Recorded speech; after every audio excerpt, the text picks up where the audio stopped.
નમસ્કાર વિદ્યાર્થી મિત્રો, એ લર્નિંગ પ્રોગ્રામ શ્રી એસએન વિદ્યાલય વતી હું જાની વિમલભાઈ આપનું હાર્દિક સ્વાગત કરું છું। હવે મિત્રો આપણે લાસ્ટ આપણા વિડીયો લેક્ચરમાં આપણે ચેપ્ટર નંબર 2 આપણું પૂર્ણ કરેલું। સેક્રેટરી એના હોદ્દાનો અંત કેવી રીતે થાય એની આપણે ચર્ચા કરેલી અને ત્યારબાદ જે પ્રશ્નો નથી પૂછાતા એની પણ થોડી ઘણી આપણે માહિતી આપેલી હતી। હવે આગળ આજ આપણે ચેપ્ટર નંબર 3 કંપનીની સ્થાપના વિધિ એની આપણે શરૂઆત કરવાની છે। તો મિત્રો પહેલાં 2 ચેપ્ટર આપણે ભણી ગયા સેક્રેટરી વિશે। સેક્રેટરી એ કંપનીનો એક અભિન્ન વ્યક્તિ છે, એક સંચાલકીય વ્યક્તિ છે। કંપનીની જ્યારે સ્થાપના કરવી હોય મિત્રો, તો કંપનીની સ્થાપના માટે એની કાયદાકીય જે નિયમો છે, કંપની ધારાની જે જોગવાઈઓ છે, એના નિયમોનું પાલન કરીને જ કંપનીની સ્થાપના થઈ શકે। કંપનીની સ્થાપના અન્ય કોઈ વૈયક્તિક માલિકી, ભાગીદારી પેઢી જેવા જે ધંધા છે, વૈયક્તિક માલિકી એટલે જે ધંધાનો માલિક માત્ર એક જ હોય।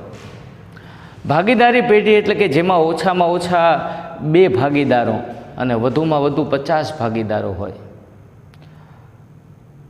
કંપની ધારાની જોગવાઈ મુજબ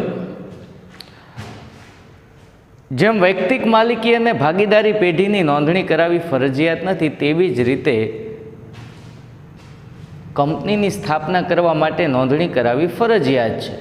કોઈ પણ કંપનીની સ્થાપના કરવી હોય તો મિત્રો એની અમુક વિધિ, અમુક એની જોગવાઈ, એના નીતિ નિયમ, એના ધારાકીય જે નિયમો છે એનું પાલન કરીને જ કંપનીની સ્થાપના થઈ શકે। ભારત દેશમાં કંપનીની સ્થાપના માટે એના નિયમો સૌથી પહેલાં કંપની ધારો 1956 અમલમાં આવ્યો હતો અને ત્યારબાદ હવે એમાં સુધારા વધારા કરી અને નવો કંપની ધારો 2013માં અમલમાં આવ્યો। એટલે અત્યારે આપણે જે હવે અભ્યાસ કરવાનો છે એ નવા કંપની ધારા મુજબનો છે। તો નવા કંપની ધારા મુજબ કોઈ પણ કંપનીની સ્થાપના કરવા માટેના એના જે નીતિ નિયમ છે, એની જોગવાઈ છે, એનું પાલન કરવું પડે। કંપનીની સ્થાપના માટે મિત્રો આપણે નોંધણી કરાવવી પડે કંપની રજિસ્ટ્રાર ઓફિસ। આ નોંધણીનું પ્રમાણપત્ર મેળવવા માટેની યોગ્ય વિધિ થાય પછી કંપની રજિસ્ટ્રાર ઓફિસ કંપની સ્થાપવા માટે એનું પ્રમાણપત્ર આપે। ધંધો શરૂ કરવાનું પ્રમાણપત્ર હોય એટલે કંપની પોતાનો ધંધો શરૂ કરી શકે છે। તો આ પાઠમાં મિત્રો આપણે કંપનીની સ્થાપના વિધિ એમાં પેજ નંબર 91 પર આપ ધ્યાન આપશો। એમાં સૌથી પહેલાં એની પ્રસ્તાવના છે, એનો અર્થ છે 3.1, આ આપણે અહીંયા તૈયાર કરવાનું છે। પછી 3.2 કંપનીના લક્ષણો, એ આ વર્ષ પૂરતા આપણે અભ્યાસક્રમમાં ધ્યાનમાં નથી લેવાના, એટલે એના ઉપર ચોકડી મારી દો। કંપનીના લક્ષણો આ વર્ષે આપણે તૈયાર કરવાના નથી, એ પ્રશ્ન આપણે અહીંયા નીકળી જાય છે, એટલે એની ઉપર ચોકડી મારી દેશો। ત્યારબાદ કંપનીની સ્થાપના વિધિ એના 2 તબક્કા છે। કંપનીની સ્થાપના કરવા માટેના મુખ્ય 2 તબક્કા છે, એક સ્થાપના પહેલાંનો તબક્કો અને 2 સ્થાપના માટેનો એટલે કે નોંધણીનો તબક્કો। બરાબર, તો આ 2 પ્રશ્નો આપણે તૈયાર કરવાના છે। તો મિત્રો બસ બાકી અહીંયા પાઠ પૂર્ણ થાય છે। તો અહીંયા ધ્યાન રાખશો મિત્રો, એક પ્રશ્ન આપણો અહીંયા નીકળે છે, કંપનીના લક્ષણો। બરાબર, તો એ પ્રશ્ન ઉપર ચોકડી મારી દેશો। બરાબર છે। ત્યારબાદ 3.3 અને ત્યારબાદ 3.1 ને 3.3.2 આટલું આપણે તૈયાર કરવાનું છે। એની પ્રસ્તાવના, અર્થ, કંપનીની સ્થાપના વિધિના 2 તબક્કા, નોંધણી પહેલાંનો તબક્કો અને નોંધણીનું પ્રમાણપત્ર મેળવવાનો તબક્કો, આટલા પોઈન્ટ આપણે તૈયાર કરવાના છે। ધ્યાન આપજો। હવે પાઠમાં વાણિજ્ય વ્યવસ્થા સ્વરૂપમાં વિશાળ વેપાર માટે કંપની સ્વરૂપ ખૂબ જ અનુકૂળ વ્યવસ્થા છે। આપણે જાણીએ છીએ કે આજે વાણિજ્ય વ્યવસ્થા ધંધાકીય સ્વરૂપમાં વિશાળ વેપાર માટે, જો તમે એક વૈયક્તિક માલિકીનો ધંધો હોય, તમારા ધંધાનું એકમ નાનું હોય તો તમારું ક્ષેત્ર છે ને મર્યાદિત હોય, પણ તમારે જ્યારે અમર્યાદિત ક્ષેત્રમાં ધંધો કરવો હોય, વિશાળ ક્ષેત્રમાં ધંધો કરવો હોય, માનો કે કોઈ ગુજરાત, કોઈ સુરેન્દ્રનગર પૂરતું કે કોઈ શહેર પૂરતું મર્યાદિત નહીં, પરંતુ સંપૂર્ણ ભારતમાં અથવા ભારતની બહાર અન્ય દેશોમાં પણ જો તમારે ધંધો કરવો હોય તો એના માટેનું અગત્યનું સ્વરૂપ છે કંપની. કારણ કે કંપનીની સ્થાપનાથી મિત્રો આપણે જે નાણાંનું આપણે રોકાણ કરીએ છીએ એ રોકાણનું પૂરતું વળતર મેળવવા માટે આપણે ઉત્પાદન કરીએ અને એનું યોગ્ય વેચાણ મોટી ક્ષમતામાં, વધારે ક્ષમતામાં આ કાર્ય કરીએ, ત્યારે વધારે કાર્ય કરવાથી આપણને જે મોટું બજાર છે, વૈશ્વિક બજાર છે, એ બજાર આપણને કંપની દ્વારા મળી શકે છે. કંપની એ કૃત્રિમ વ્યક્તિત્વ, માનવ સર્જિત, માનવી દ્વારા અસ્તિત્વમાં આવેલી વ્યક્તિ, કંપનીને પણ વ્યક્તિ કહેવામાં આવે છે. આપણે એકાઉન્ટમાં તમે ભણી ગયા છો કે કંપનીને વ્યક્તિગત ખાતામાં દર્શાવવામાં આવે છે, બરાબર. માલ મિલકત, ઉપજ ખર્ચ અને વ્યક્તિ, તેને વ્યક્તિ ખાતામાં દર્શાવવામાં, કારણ કે એ માનવી દ્વારા શરૂ કરવામાં આવેલી એક એકમ છે, માટે એને વ્યક્તિ, કૃત્રિમ વ્યક્તિ અથવા માનવ સર્જિત વ્યક્તિત્વ પ્રાપ્ત થયેલું છે. તેનું કાયદાકીય વ્યક્તિત્વ આપોઆપ અસ્તિત્વમાં આવતું નથી. એને અસ્તિત્વમાં લાવવા માટે શું કરવું પડે? કરજોટીક. તો કે કંપનીને અસ્તિત્વમાં આવવા માટેની વિધિ જટિલ અને લાંબી છે. જટિલ એટલે મુશ્કેલ. એમાં જે કંપનીની સ્થાપના કરવી હોય તેના જે નીતિ નિયમો છે, એની જોગવાઈઓ છે, કંપની ધારાના જે નિયમો છે, બરાબર, ચાહે 1956 હોય કે ચાહે 2013 હોય, જે પ્રકારની કંપની હોય એ પ્રકારના નીતિ નિયમોનું પાલન કરવા માટે કંપની બંધાયેલી છે, બરોબર છે. ભાગીદારી, વૈયક્તિક માલિકીની સ્થાપના સરળતાથી થઈ શકે છે. ભાગીદારી પેઢીનું સ્વરૂપ વૈયક્તિક માલિકી કરતાં વિસ્તૃત છે. કે વૈયક્તિક માલિકી એટલે જે ધંધાનો માલિક માત્ર એક જ હોય, એમાં ધંધાનું સ્વરૂપ નાનું હોય છે મિત્રો. એમાં ધંધો એક વ્યક્તિ હોય એટલે એ પોતે મર્યાદિત ક્ષેત્રમાં ધંધો કરતો હોય, પણ જ્યારે એક કરતાં વધારે મિત્રો ભેગા મળી, બરાબર, ધંધો શરૂ કરે એને ભાગીદારી પેઢી કહેવામાં આવે, જેમાં ઓછામાં ઓછા 2 ભાગીદારો હોય. આ ભાગીદારી પેઢીનું સ્વરૂપ છે એ વૈયક્તિક માલિકી કરતાં મોટું છે, વિસ્તૃત છે. ભાગીદારી પેઢીની નોંધણી કરાવવી પણ મરજિયાત છે. કે ભાગીદારી પેઢી છે એની નોંધણી કરાવી એ ફરજિયાત નથી. તમે એની નોંધણી કરાવો એ હિતાવહ છે, સારું છે, પણ એ ફરજિયાત નથી. ભાગીદારી પેઢીનો સ્વરૂપનો ધંધો શરૂ કરવા માટે તમારે કોઈ પણ પ્રકારની નોંધણી કરાવવી જરૂરી નથી. તેની સરખામણીમાં કંપનીની સ્થાપના વિધિ મિત્રો કરજોટીક, લાંબી, અટપટી અને ખર્ચાળ છે.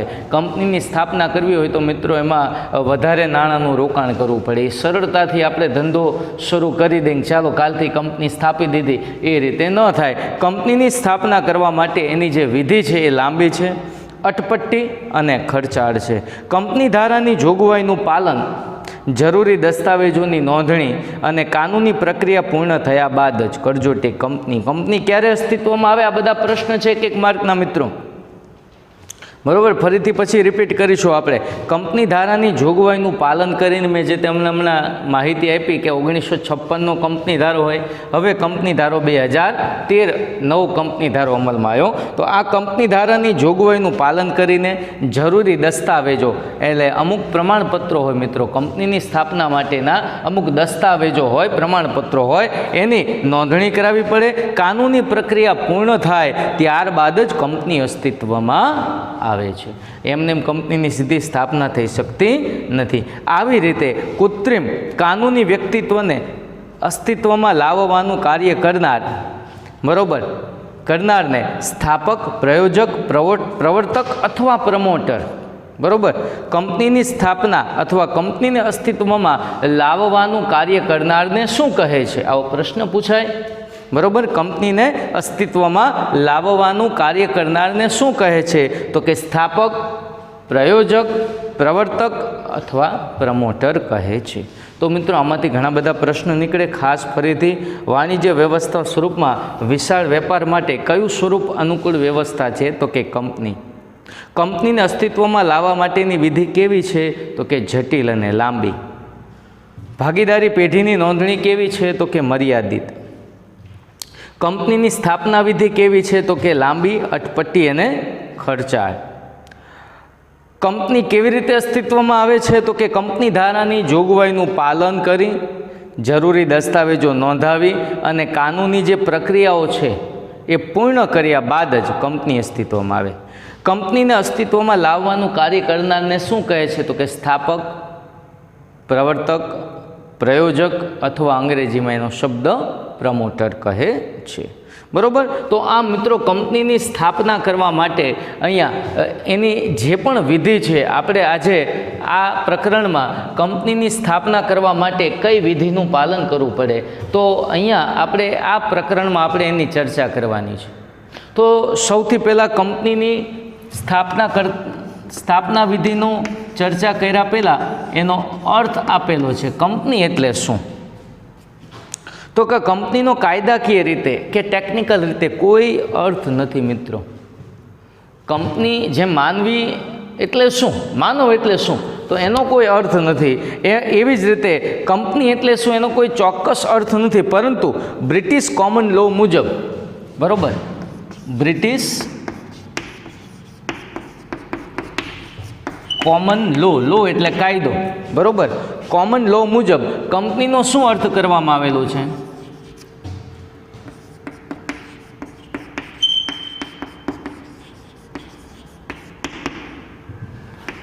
બ્રિટિશ કોમન લો મુજબ કંપનીનો શું અર્થ કરવામાં આવેલો છે? તો કે કાયદાકીય વ્યક્તિત્વ અથવા કૃત્રિમ વ્યક્તિત્વ તેવો થાય છે. બરાબર. કંપનીનો અર્થ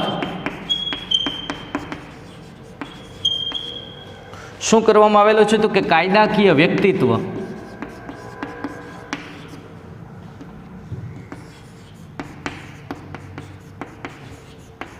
કે કૃત્રિમ વ્યક્તિત્વ તેવો અર્થ થાય છે. બરાબર. પરીક્ષામાં પૂછે બ્રિટિશ કોમન લો મુજબ કંપનીનો અર્થ આપો, તો કંપનીનો અર્થ શું કરવામાં આવે? તો કે જે એકમને કાયદાકીય વ્યક્તિત્વ મળેલું છે અથવા કૃત્રિમ વ્યક્તિત્વ.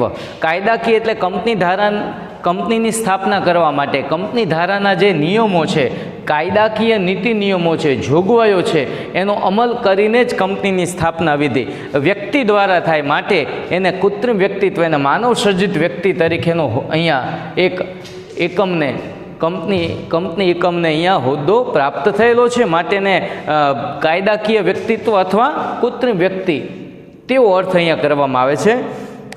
કંપનીના સભ્યો બદલાઈ જાય, નિવૃત્ત થાય કે મૃત્યુ પામે, પણ કંપનીના અસ્તિત્વ ઉપર જ્યાં સુધી કંપની બંધ ન થાય, કંપની હયાત હોય, કંપની પોતાનો ધંધો ચાલુ હોય, ત્યાં સુધી કંપનીમાંથી એના સંચાલકો બદલાય, એના કર્મચારીઓ બદલાય, એના સભ્યો બદલાય, નિવૃત્ત થાય, મૃત્યુ પામે, પણ જ્યાં સુધી કંપનીનું અસ્તિત્વ હોય ત્યાં સુધી કોઈ પણ એના સભ્યો એ નિવૃત્ત થાય, મૃત્યુ પામે, બદલાય, એની કોઈ જ અસર કંપની ઉપર પડતી નથી. આમ કંપની એટલે શું, તો એની અહીંયા મિત્રો વ્યાખ્યા આપેલી છે. તો કે કંપની એટલે શું, તો કે કંપની ધારા 2013 પ્રમાણે કંપની ધારા 2013 પ્રમાણે સ્થપાયેલ કે આ પહેલાંનો કંપની ધારો 1956 પ્રમાણે સ્થપાયેલ એકમ એટલે કંપની. બરાબર છે. તો કે એની આપણે વ્યાખ્યા લખીએ તો કે કંપની એટલે શું, તો કે કંપની ધારા 2013 પ્રમાણે કે આ પહેલાં કોઈ પણ કંપની ધારા પ્રમાણે સ્થપાયેલ એકમ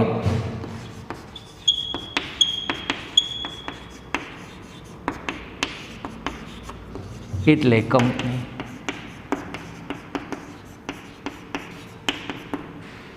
બરાબર. કંપની ધારાની વ્યાખ્યા શું કરવામાં આવી છે, તો કે કંપની ધારા 2013 પ્રમાણે કે આ પહેલાંનો કંપની ધારો જે પણ હોય, અહીંયા આપણે એમ કહેશું 1956, તો તે મુજબ જે એકમ સ્થપાયેલું છે તેને શું કહેવામાં આવે છે? કંપની. તો અહીંયા મિત્રો 1 અથવા 2 માર્કમાં આ વ્યાખ્યાઓ અને આ અર્થ પૂછી શકાય. તો આ વ્યાખ્યા અને અર્થ આપ નોટ ડાઉન કરશો. બરાબર છે. કંપનીનો અર્થ તો કે બ્રિટિશ કોમન લો મુજબ કંપનીનો શું અર્થ કરવામાં આવે છે? તો કે કંપનીનો અર્થ એટલે શું? તો કે કાયદાકીય વ્યક્તિત્વ કે કૃત્રિમ વ્યક્તિત્વ તેવો અર્થ કરવામાં આવે છે. જ્યારે એની વ્યાખ્યા જો પૂછીએ તો કંપની ધારા 2013 પ્રમાણે કે આ પહેલાં કોઈ પણ કંપની ધારા પ્રમાણે સ્થપાયેલ એકમ, જેને આપણે શું કહેવામાં આવે છે? કંપની. 1 અથવા 2 માર્કમાં પૂછી શકાય એવો અહીંયા પ્રશ્ન છે મિત્રો. આ નવો કંપની ધારો તબક્કાવાર લાગુ પાડવામાં આવે એટલે સમય મુજબ પરિસ્થિતિ અનુસાર કંપનીના ધારાકીય નીતિ નિયમો ફેરફાર કરવામાં આવે. અને અત્યારે હાલમાં આપણે કયો કંપની ધારો લાગે છે? તો કે 2013. હવે કંપનીના લક્ષણો છે મિત્રો, તો એ લક્ષણો આપણે અહીંયા આ વર્ષ પૂરતા તૈયાર કરવાના નથી, બરાબર છે. પણ એ લક્ષણો છે એના પોઈન્ટ આપ વાંચી લેશો, માત્ર વાંચવા માટેના, બરાબર છે. કારણ કે કંપની માટેની બહુ અગત્યની બાબત છે કે ભાઈ કંપનીને સ્વતંત્ર વ્યક્તિત્વ મળેલું છે. કંપનીનું કાર્ય છે એ કંપનીના કાયદાકીય નીતિ નિયમ મુજબ થાય. કંપનીના સભ્યોની જવાબદારી છે મર્યાદિત, જેટલી સભ્યો હોય જો શેરથી મર્યાદિત હોય, જો કંપની શેરમૂડીથી મર્યાદિત તો એમના સભ્યોની જવાબદારી શેરથી મર્યાદિત. બાંયધરીવાળી કંપની તેના સભ્યોની જવાબદારી બાંયધરીથી મર્યાદિત. કાયમી અસ્તિત્વ, જ્યાં સુધી કંપનીનું બંધ ન થાય ત્યાં સુધીનું અસ્તિત્વ. સભ્યોના મૃત્યુ કે નિવૃત્તિથી કંપનીના અસ્તિત્વ ઉપર કોઈ અસર થાય નહીં. અલગ મિલકત, કંપનીમાં જે પણ મિલકત ખરીદવામાં આવી કંપનીના નામે, કોઈ સભ્ય, શેર હોલ્ડર, સંચાલકના નામે નહીં. શેરોનું હસ્તાંતર, કંપનીમાં જો શેર બહાર પાડેલા હોય, શેર મૂડીથી મર્યાદિત કંપની હોય તો એમાં શેરોનું હસ્તાંતર એટલે એની ફેરબદલી થઈ શકે છે. કંપની અન્ય કંપની ઉપર કે અન્ય પક્ષકાર ઉપર દાવો કરી શકે અને કંપની ઉપર દાવો થઈ પણ શકે છે. જો કંપની કોઈ કાયદાનું ઉલ્લંઘન કરે તો અન્ય પક્ષકારે કંપની ઉપર દાવો કરી શકે, અને કંપનીએ જે સાથે કરાર કરેલો છે એ પક્ષકાર ઉલ્લંઘન કરે કાયદાનું તો કંપની એની ઉપર દાવો કરી શકે છે. વ્યવસાયિક સંચાલન, આજના સમયમાં કોર્પોરેટ ક્ષેત્ર વ્યવસાયિક મેનેજરો આકર્ષવાની ક્ષમતા ધરાવે. કોર્પોરેટ ક્ષેત્ર એટલે કંપની, તો વ્યવસાયિક મેનેજરો કાર્યદક્ષ અને ગતિશીલ હોય, જે કંપનીના પ્રગતિની શિખરે લઈ જાય. આ મેનેજર તરીકે કાર્ય કરવું એ આજે એક વ્યવસાયિક કાર્ય કહેવામાં આવે છે, માટે એને વ્યવસાયિક સંચાલન, મેનેજમેન્ટ, બરાબર, એનો એક કોર્સ MBA માટેનો પણ થાય છે. તમે જો મિત્રો આ કાર્યમાં પાવરધા હોય, તમે વ્યવસાયલક્ષી બાબતમાં સંચાલન કરવાની બાબતમાં જો પાવરધા હોય તો આજે તમારું ખૂબ જ માંગ હોય છે, બરાબર છે. અને નાણાકીય વ્યવસ્થા, કંપની શરૂ કરવા માટે બહુ અગત્યની બાબત છે મિત્રો નાણાંની વ્યવસ્થા. આ ન હોય તો કંપનીની સ્થાપનાનો આપણે વિચાર પડતો મૂકવો પડે. તો અહીંયા કંપનીના લક્ષણોની મેં તમને આછી માહિતી આપી દીધી. અર્થ અને વ્યાખ્યા આપ નોટ ડાઉન કરી લેશો. હવે ત્યારબાદ આપણે ચર્ચા કરવાની છે એ કંપનીની સ્થાપના વિધિ, એના તબક્કા, બરાબર છે. આ બંને પ્રશ્ન આપ વિડીયો સ્ટોપ કરી અને નોંધ કરી લેશો. આ પ્રકરણનો પહેલો પ્રશ્ન અને આ બીજા પ્રશ્ન તરીકે.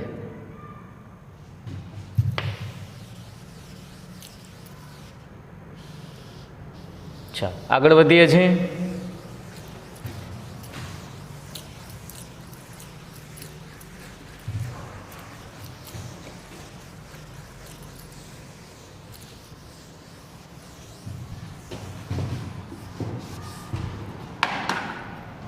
ચાલો હવે કંપનીની સ્થાપના વિધિ. તો કંપનીની સ્થાપના કરવામાં ઘણી બધી કાયદાકીય જોગવાઈનું પાલન કરવું પડતું હોય છે મિત્રો. સ્થાપના વિધિ, કંપનીની જે સ્થાપના કરવાની છે તો એની જે વિધિ છે એ ખૂબ જ લાંબી, જટિલ અને ખર્ચાળ છે.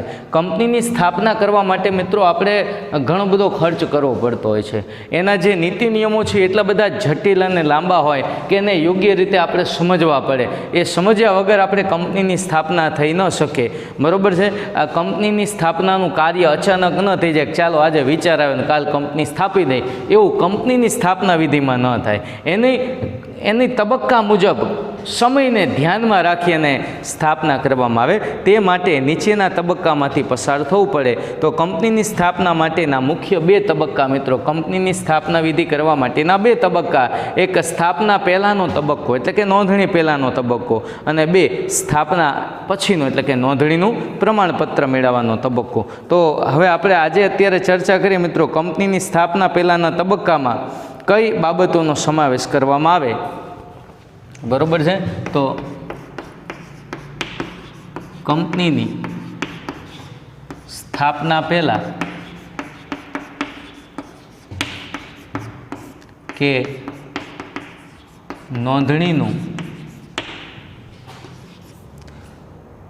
નોંધણી પહેલાંનો કરી નાખીએ પહેલાંનો તબક્કો સમજાવો.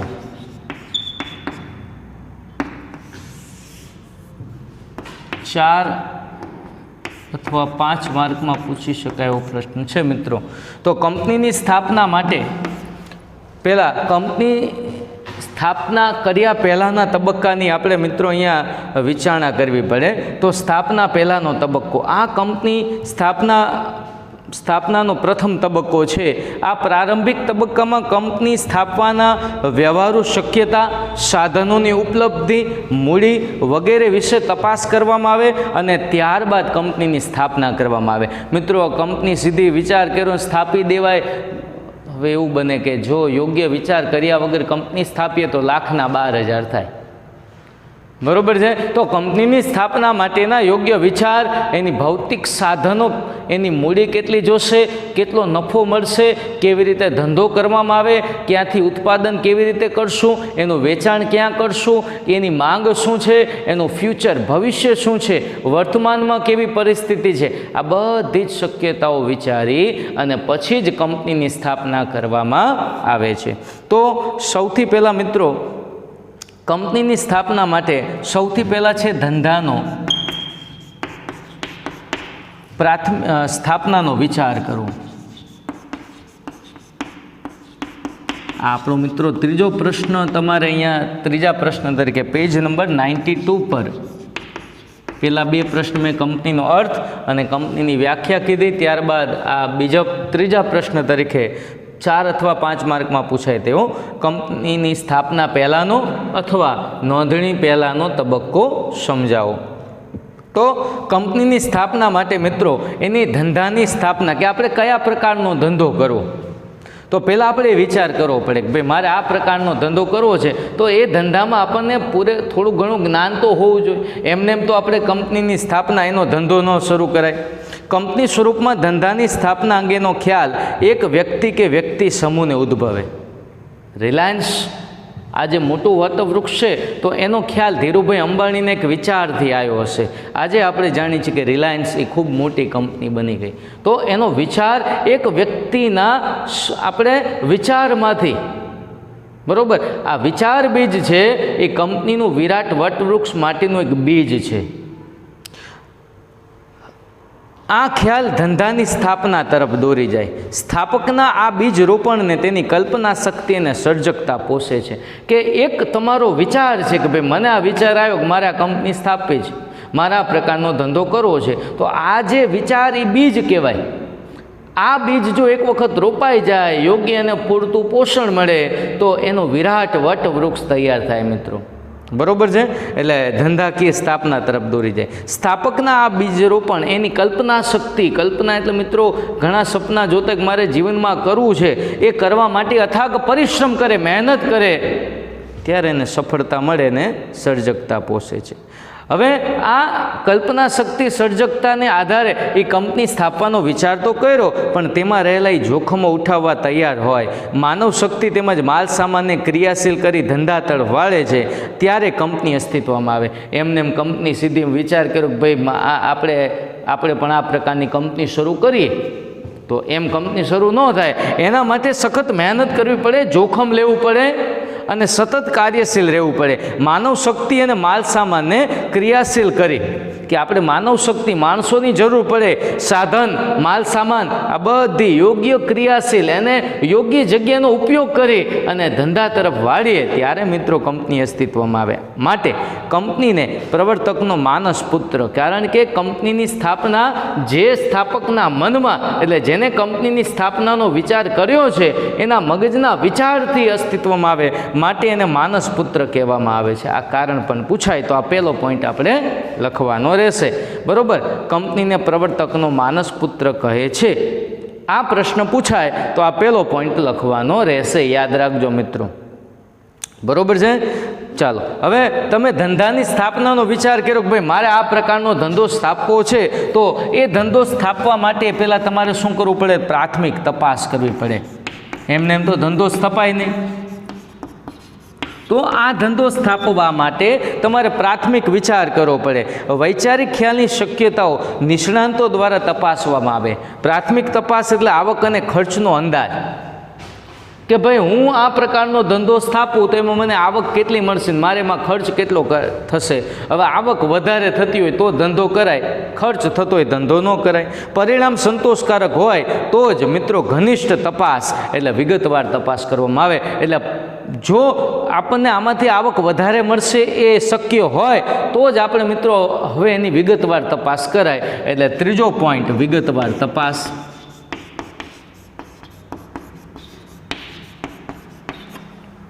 બરોબર છે. જો વિસ્તૃત તપાસ કરવામાં ન આવે તો વિપરીત પરિણામ એટલે નુકસાનીના પરિણામ ભોગવવા પડે. સરકારના નીતિ શું છે, કાનૂની નિયંત્રણો શું છે, કાચો માલ કેવી રીતે ઉપલબ્ધ થશે, એ વસ્તુની માંગ કેટલી છે, પુરવઠાની સ્થિતિ શું છે, સહાયક સેવાઓ એટલે ટ્રાન્સપોર્ટ, રેલવે, બેંક, બરોબર, એની જે સહાયક સેવાઓ છે એની સગવડ કેવી રીતે મળશે, આ વગેરે બાબતોની ચકાસણી કરી એની તપાસ કરી અને પછી ધંધો શરૂ કરવા માટેનો વિચાર થાય. મિત્રો વિગતવાર તપાસથી ચિત્ર સ્પષ્ટ બને કે આપણે ધંધા માટેની યોજના આગળ વધારવી કે પછી અહીંયા પડતી મૂકવી. બરોબર. કઈ બધી બાબત? તો કે મિત્રો વિસ્તૃત તપાસ. કઈ તપાસ? તો કે આપણે જે પ્રકારનો ધંધો કરવો છે તેમાં એના સરકારના નીતિ નિયમ હોય. દરેક ધંધા માટેના અલગ નીતિ નિયમ હોય, તો એના નીતિ નિયમ શું છે, એની ઉપર કાનૂની નિયંત્રણો શું છે, એ જે પણ પ્રકારનો ધંધો કરવો હોય તો એનો કાચો માલ આપણને ક્યાંથી મળશે, એની માંગ શું છે, કેટલો પુરવઠો આપણે વધે, બરોબર, એને સહાયક સેવાઓ આપણને કેવી રીતે મળી રહેશે, બરોબર, વગેરે બાબતોની ચોક્કસ ચકાસણી કરી અને પછી તે ધંધાની શરૂઆત કરવી, એની યોજના આગળ વધારવી. એમ લાગે કે આમાં યોગ્ય નથી તો પછી આપણે શું કે ભાઈ આ ધંધો આપણે કરાય. તો કંપનીની સ્થાપના થાય પહેલાં બધો વિચાર આવે, સ્થાપ્યા પછી આ વિચાર ન આવે. એટલે પેલો ધંધાનો વિચાર, કયા પ્રકારનો ધંધો કરવો, એ જે પ્રકારનો વિચાર આવ્યો કે ભાઈ મારે આ પ્રકારનો ધંધો કરો, તેના પ્રાથમિક તપાસ, એમાં આવક ખર્ચના પહેલાં તો આપણે માહિતી મેળવી લઈ, પરિણામ યોગ્ય લાગે તો વિગતવાર તપાસ બધા કરી.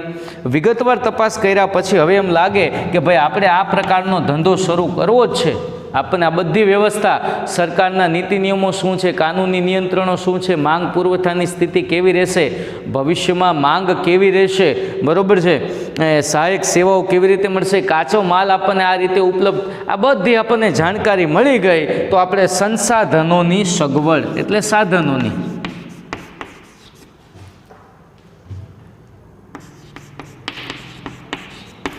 કે ભાઈ આપણે હવે ધંધો શરૂ કરવાનો વિચાર કર્યો હોય તો એના માટે આપણે જે સંસાધનો હોય, સાધનો હોય, મશીનરી, જમીન, મકાન, મશીનરી, મિલકત, આ બધું આપણે લાવવું પડે ધંધામાં. પ્રોજેક્ટને હવે આગળ વિચારવાનો નિર્ણય લેવામાં આવે તો જરૂરી સંસાધનો જેમ કે મશીનરી, સાધન, જમીન વગેરે જેવી બાબતો, બરાબર, પત્ર વ્યવહાર, કરાર કે અન્ય જરૂરી વિધિ કરવા માટે આપણે આ સંસાધનોની સગવડ, સંસાધનો એટલે સાધનો, ઉત્પાદન કરવું હોય તો મશીનરી જોઈએ, જે તે જગ્યાએ ધંધો શરૂ કરવા માટે જમીન, મકાન જોઈએ, તો આ બધી આપણે વ્યવસ્થા કરવી પડે. અને આ વ્યવસ્થા કરવા માટે છેલ્લો પોઈન્ટ મિત્રો નાણાકીય વ્યવસ્થા.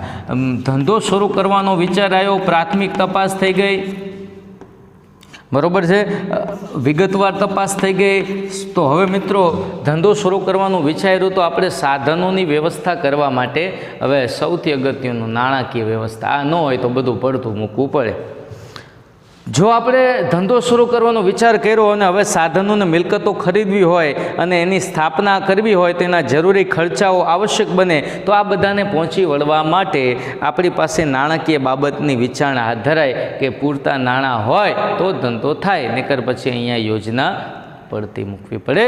તો કંપનીની સ્થાપના પહેલાં આ અગત્યના 5 મુદ્દા: સ્થાપનાનો વિચાર આવે કે ભાઈ મારે આ જ પ્રકારનો ધંધો શરૂ કરવો છે, તેમાં પ્રાથમિક તપાસ કરવામાં આવે, ખર્ચના અંદાજ, એ યોગ્ય લાગે તો વિગતવાર તપાસ કરવામાં આવે, એ યોગ્ય લાગે તો યોજના આગળ વધારી અને હવે એમાં સાધનોની સગવડતા કરીએ, જમીન મકાન મશીનરી જેવી, અને એ યોગ્ય જણાય તો એના માટે હવે આપણે નાણાકીય વ્યવસ્થા કરવી પડે. આમ અહીંયા કંપનીની સ્થાપના પહેલાંનો તબક્કો મિત્રો આપણે ત્રીજા કે ચોથા પ્રશ્ન તરીકે તૈયાર કરવાનો રહેશે. તો અહીંયા મિત્રો આ પ્રશ્ન આપણો પૂર્ણ થાય છે. આપે બુકમાં વિસ્તારથી આ પ્રશ્ન લખવાનો છે, યાદ રાખશો મિત્રો, બરાબર, પેજ નંબર 92 પરથી.